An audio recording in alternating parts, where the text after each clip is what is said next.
welcome back to We're Not Really Here, and I'm joined still by Kyle Walker, Paul Dickov and Shaun Goater. And ladies and gentlemen, that was your last Christmas present of the year from Santa. Hooray! 3 more points. A wonderful 2-0 victory, and we are inside the Etihad and we can hear Blue Blue Christmas belting out outside, and it certainly has been. Gents, what a wonderful Boxing Day. Perfect. Should have been 5-0 because that was my prediction at the start. But I'll take the 3 points and the 2-0. But look, really convincing performance and fantastic. Great to see Sergio back in the pitch as well. Ferran Torres, spoke about him a lot before the game, getting another goal and having an impact. So yeah, fantastic night.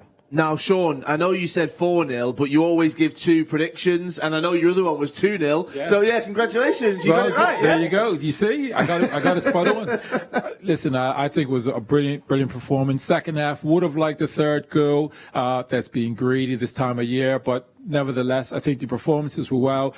Gundogan in midfield with De Bruyne, yes, having 1 or 2 chances, but again, Paul and I seen him make sort of 3, 4 great runs. I was just thinking the ball just never got delivered. So, terms of performance, really pleased with it. And also, no injuries. That's another great thing. And also the clean sheet. Lots of positives to take from it. That second half, they come out and they were relentless. They kept on attacking wave after wave after wave, and they got that second goal. It was always coming, wasn't it, Paul? Yeah, it was. And João Cancelo, just heard there, got man of the match, and deservedly so. I think when he wasn't tucking in as an extra central midfielder, some of his wing play for a fullback was fantastic. And got a little bit of break of the ball, but then he's got the composure to pick out, get the ball across the 6-yard box, and Torres always in the move. Great finish. Looks easy. We keep saying that, but his composure in front of goal was fantastic. It was indeed. And Shaun, you actually brought up João Cancelo because we saw that he was getting the ball a lot. He was whipping them in quite a lot as well. And you said you feel he's fully settled in now into this squad. Yes. When it first come, and obviously, as fans, we talk about sort of price tags, and I was like, this players, you can see he's got the quality, but it quite wasn't reaching levels that we were expecting. Now, when you look back in the last, this season, he's really settled. I really love seeing him play when he gets down that right-hand side or left-hand side. He chops up defenders, and I'm sitting there thinking, this is our fullback. He's beating players like wingers. So he's really settled now, and another brilliant performance, as Paul said, man of the match, and he's just getting stronger and stronger. Sometimes on this show, it's like we know what we're talking about. We focused on Cancelo and we also focused on Torres before the game as well. So he very much lived up to our pre-match hype. Yeah, he did. And, not just the goal that he got, his movement all throughout the game till he came off. What I like about it, although he's a wide player, he's got a lot of, Shaun will agree with, centre-forward instincts, as in not just in the box, the runs he makes off the centre-half shoulder. He never makes a straight run. He's always looking to bend his run so he's not offside.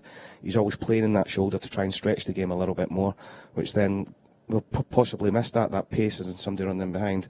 Because when we do that, that's when we get the likes of Kevin De Bruyne on the ball, because it creates that space in front of the opposition back four for Kevin to get into little pockets and play.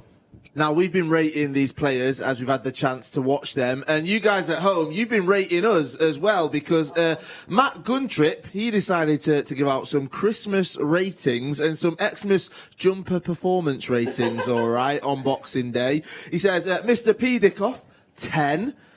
Mr. S. Goater, 0 points. Hold on. Miss Natalie Pavelek, 0 points. Mr. K. Walker, 0 points. I'm not happy about this because... Who was that? What was the first name? Somebody Dickov. Yeah, P. Dickov. Yeah, he got 10 out of 10 right there, and we got absolutely nothing. Credit due. I didn't even get one. I didn't even get one, so I didn't get my big coat from Puma. I didn't get a beautiful Christmas jumper right there as well. Shaun, I heard you got one, but the mince pies, you couldn't get into it. I couldn't. No, it's a bit. So the next size up. You flung on there actually. I got 2. I really have no excuse. I didn't even get one. Absolutely hot. I can't even wear it now. It's Boxing Day as well. Christmas has been and gone. Next all right. year. So, yeah, next year I want 2 or 3 to make up for this year right there.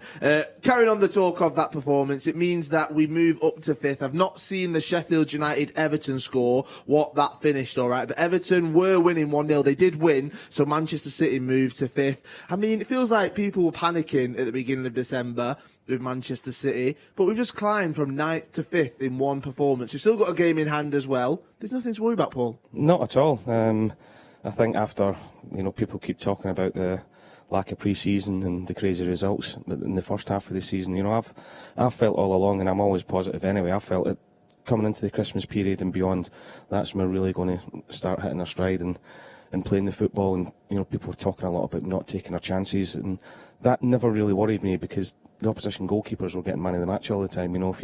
If you're missing open goals, if you're not creating the chances, and for me it's only been a couple of little things that have needed to click, and I can see that happening. And defensively, it's been a long time that we've been able to say that's defensively look fantastic. Yeah, Paul, we've kept now 8 clean sheets in the last 10, and we've gone 10 games unbeaten now. We really are, like we said before, clicking at the right time. As Kyle said, we're up to 5th in the table now. We are on 14 games played, 26 points. In 4th, United, 14 games played, 27 points.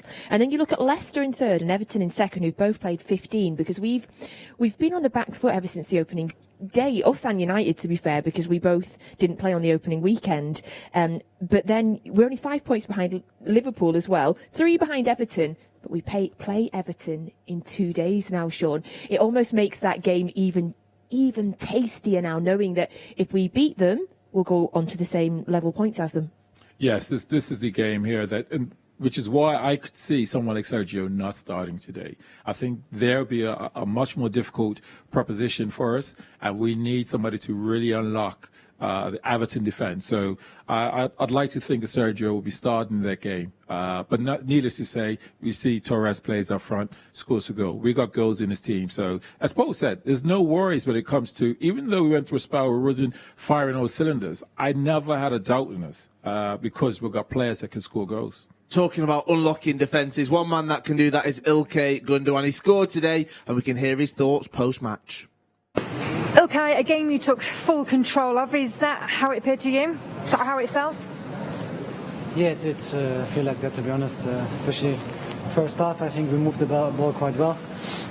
Scored the opener, which is always important. The weather condition was not the best today.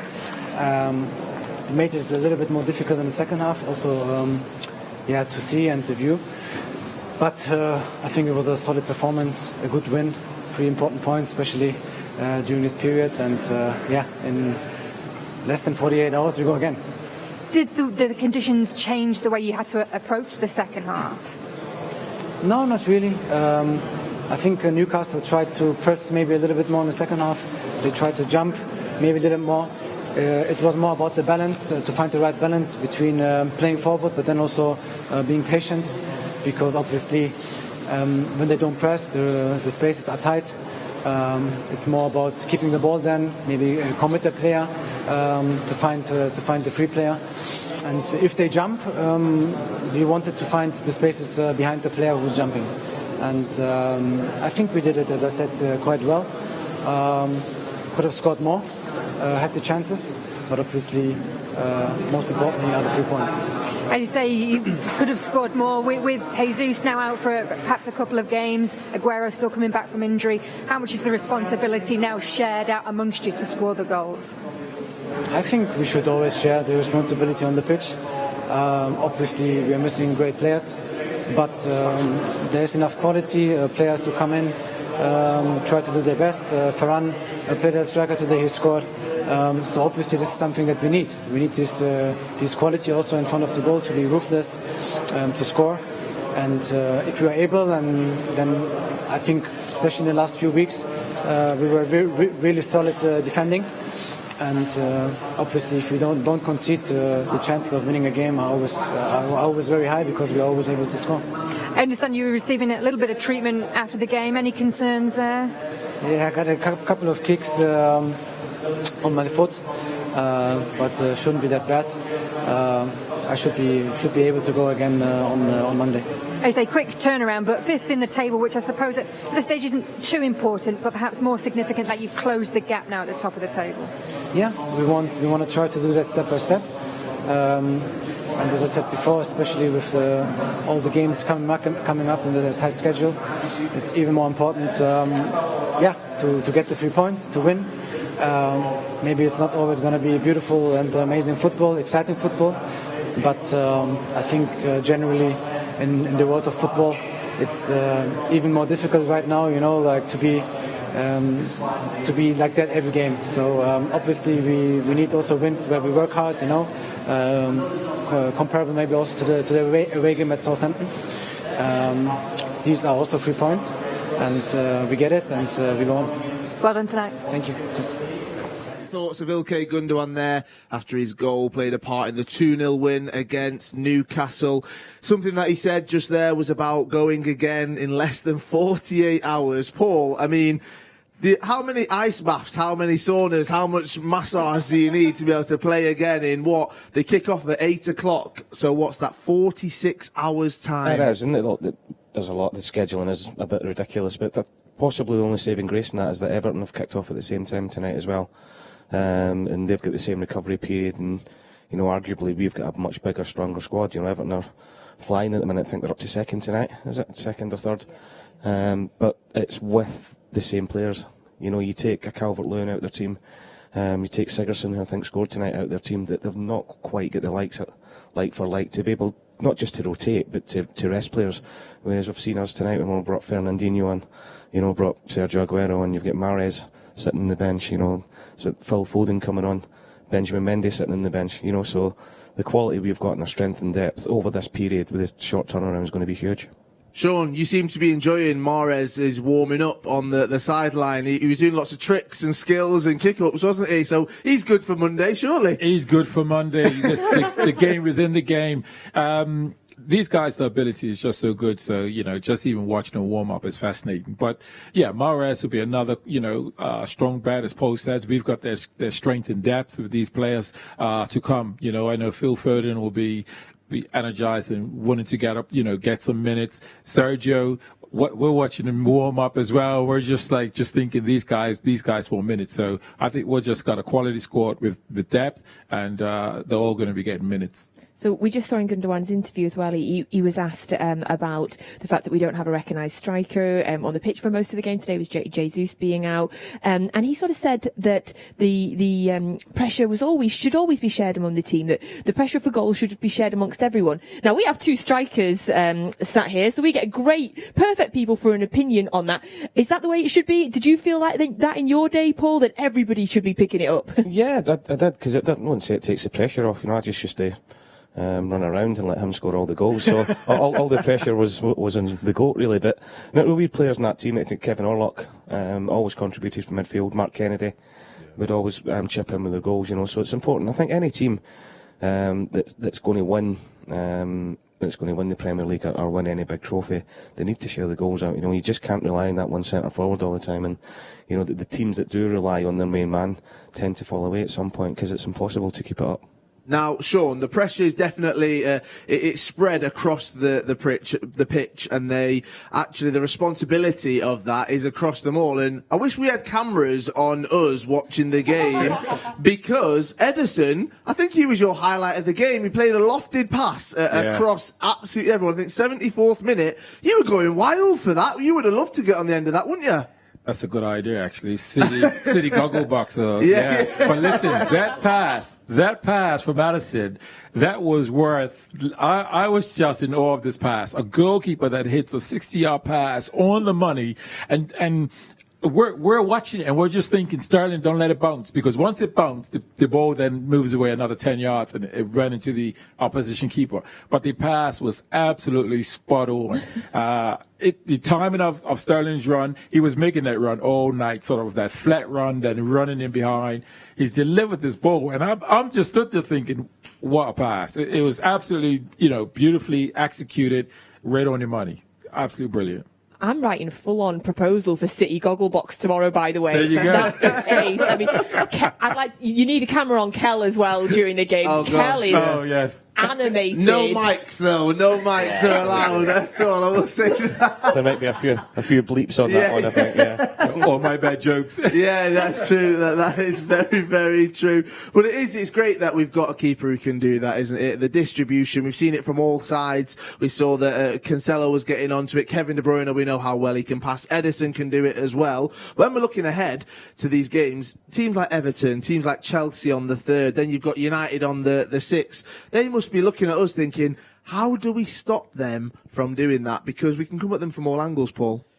We can, but you know, that's 3 big games that you've just mentioned there. You know, Everton above us in the league, but they'll be looking about defending deep. They've got to, you know, the teams that do get any sort of joy against us defend deep and look to hit in the break. But it was in Ilkay Gundogan saying that they're working on that a lot to try and get the extra man, because they know that's what teams are going to do. And even with it being at Goodison, you know, Everton, they've played 3 at the back a lot this season. It wouldn't surprise me if they went from a 3 to a 5 and just try to sit in nice and tight and hit us in the break. And the same goes, Chelsea are in a bad run at the minute, so that game sort of on paper looks slightly easier than what it maybe did a couple of weeks ago. And then we'll go and beat United in the semi-final again. Oh, I like it. I love the optimism in here. Yeah, so 10 games unbeaten now, going into games, as Kyle said, against Everton, who are above us in the table, Chelsea, and then going into the semi-final against United and then the FA Cup game against Birmingham. I mean, these are the periods in the season that you must have looked forward to, Shaun. We are hitting form, and Rue, anybody that has written us off is ridiculous, right? Of course, without a doubt. But these players will be excited about this again, because we're building up that momentum. Clean sheets, our goal scorers are now starting to come, not only from our main sort of goal scorers, but they're now starting to sprinkle around. Other guys are now starting to get these goals. And when you think about, you know, the quadruples, when we had that season, we had, 4 or 5 players that were on 10 plus goals. So Bernardo Silva's, Gundogan, De Bruyne, all these players, you know, Sterling, all these players were chipping in goals. And this is what I'm seeing now. And the other great point is defensively, you know, it seems like whatever mixture of back 4, back 3 that we play, we're keeping these clean sheets on a more consistent basis. So this is really exciting now when we look at these games, because we will be looking at these games just thinking, bring your next one on. Bring your next one on, baby. We're ready. We are indeed, and they're going to come thick and fast. Less than 48 hours, as we said, 46 hours until that Everton game. And it feels like now we're at the business end of the season, but we're only halfway through. There's that much of it. But that's exciting, isn't it? We knew it was going to be a very packed and condensed season with the breaks and having to restart so quickly. We've got things on the other side of this season, like the Euros, etc. So there's deadlines to meet. If there's a team that can keep it up, it's Manchester City. Strength in depth, strength on the pitch as well. It all looks quite positive, Paul. No, it is positive, and if you're listening to people outside the club, it looks as if we're in some sort of a crisis, you know. And the position we're in going into these games, coming into the new year, I don't see that as a crisis. You know, we're hitting form at the right time, getting players back fit at the right time as well, and bring it on. Yes, honestly, you need to tell your friends. If they don't watch this programme, you need to tell them, because the optimism is on this programme is electric, and I always leave here thinking, yes, we're going to take on the world. Now, something that we aren't very good at taking on is naming the blue, clearly. And we know this is probably the moment that you've all been waiting for. Let's have a little look. Did we get guesses? We did get quite a few, all right, for Mystery Blue, all right. So, we had people like Edin Dzeko, we had people like Gareth Barry joining in, so João Cancelo, and then Sergio Aguero even, but we can see the big reveal of who it was. Our Mystery Blue, James Milner, right there. So congratulations to Leslie Blaney. Congratulations to Clara Suis. I want to say, I hope I said your surname right just there. You're the only oh no, Carl Sproston as well. I've just seen it. You got it. So 3 people got it. 3 more than us in the studio right there. So, you know, congrats to them. Oh, you got it as well? Did you say Milner? Yeah, I did. Oh. I don't even think we got that out loud, though, did we? No, we didn't. No. Okay. I was going to say, you're not allowed Christmas jumper. You get points for that and getting the Mystery Blue as well there, Paul. So, yeah, congratulations to you guys at home. Well done. They done well. They didn't listen to me. Well, Well, thank you very much for joining us here on We're Not Really Here. We very much appreciate your support. Thank you very much, gentlemen. It's been lovely spending this Boxing Day with you all. We'll be back here on Monday night. Kel will be here hosting that game. And thank you. Have a lovely rest of the Boxing Day, and hopefully we'll get another 3 points on Monday.